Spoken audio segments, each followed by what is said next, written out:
Bonjour, bonjour, bonsoir, shalom à tous, que la paix de notre Seigneur soit votre partage.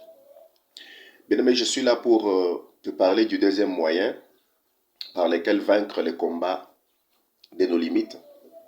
Hier, nous avons évoqué le premier moyen. Aujourd'hui, je vais ajouter le deuxième moyen. Et le deuxième moyen, je l'intitule « Va en guerre avec le peu que tu as ». Va en guerre avec la petite connaissance que tu as. Va en paix, en guerre plutôt, avec la petite force que tu as. Ne cherche pas à créer ce que tu n'as pas. Ne cherche pas à inventer ce que tu n'es pas. Ne cherche pas à être complexé. Ne cherche pas à imiter non plus. Reste l'originalité de ce que tu as. Fonctionne avec ce que tu as. Accepte-toi dans l'état dans lequel tu es. Ne donne pas l'apparence d'avoir réussi. Ne donne pas l'apparence d'être grand tant que tu es encore petit, tant que tu es encore moindre. Ne donne pas l'apparence d'une personne qui est bien assise, qui est stable dans tout, pendant que tu es encore instable. Non, va en guerre avec les peu que tu as. Je suis dans les livres d'Exode, chapitre 4, les 10e et les 12e versets. C'est Moïse qui se plaint devant Dieu.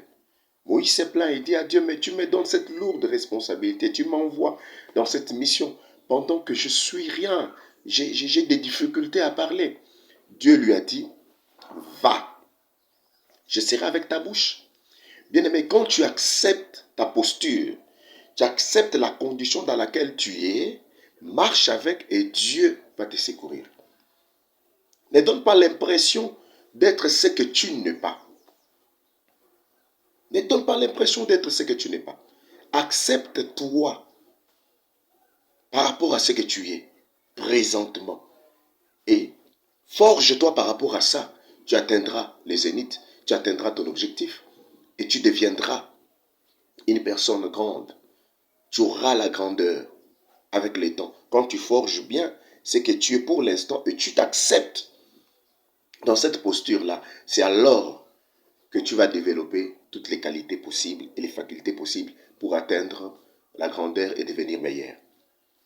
Donc le deuxième point, j'ai dit, va en guerre avec ce que tu as.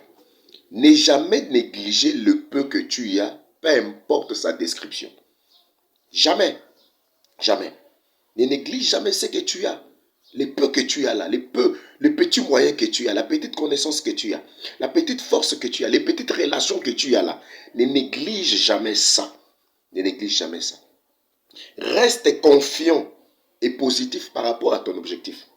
Chaque personne ici-bas a un objectif qui lui est assigné. Alors ne cherche pas à opérer par rapport aux objectifs des autres. Opère par rapport à tes objectifs à toi. Apprends à avancer même quand tout semble sombre. Quand tu sens que tout autour de toi, rien n'est bon. C'est comme si tu es dans les ténèbres. C'est comme si tu es dans l'obscurité. C'est comme si tout est sombre tout autour de toi. Apprends à avancer dans cette période-là. Ne cherche pas toujours quand tu es dans les roses, tu es dans le bien. C'est alors que non, j'ai un bon mariage, j'ai un bon mari, j'ai une belle femme, j'ai des moyens, j'ai des véhicules. C'est alors que tu trouves que la vie est normale. Non, non, non. Même quand tout est sombre, apprends à avancer avec les petits moyens que tu as, avec la petite force que tu as. Apprends à avancer. Ne néglige rien. N'aie jamais agir ni opérer au-delà du peu que tu as, afin de ne pas succomber. Voilà. Pour que tu ne succombes pas, pour que tu ne tombes pas, que tu ne te retrouves pas à bout de tes forces, pour que tu puisses vaincre les combats de tes limites. N'aie jamais agir ni opérer au-delà du peu que tu as. Contente-toi de ce que tu es et opère dans la zone de ce que tu as. Ne désire jamais foncer avec tout le monde sur le chemin de ta destinée. Bien-aimé, ce n'est pas n'importe qui que tu peux faire accéder dans le chemin de ta destinée. Il y en a que tu fais accéder et ils te font chuter. Il y en a que tu fais accéder et ils t'amènent dans les trous. Il y en a que tu fais accéder plutôt et ils t'amènent dans la désolation. Juge chapitre 7, verset 7. Dieu parle à Gédéon. Il lui dit, ce n'est pas avec un grand nombre que tu vas vaincre les Madianites. Tu vois? Il faut savoir tamiser. Il faut savoir faire le tamisage de qui peut t'accompagner sur le chemin de ta destinée. Même seul, accepte et aime la direction que Dieu t'impose avec le peu que tu as. Bien-aimé, dans le peu que tu as là, accepte la direction que Dieu te donne.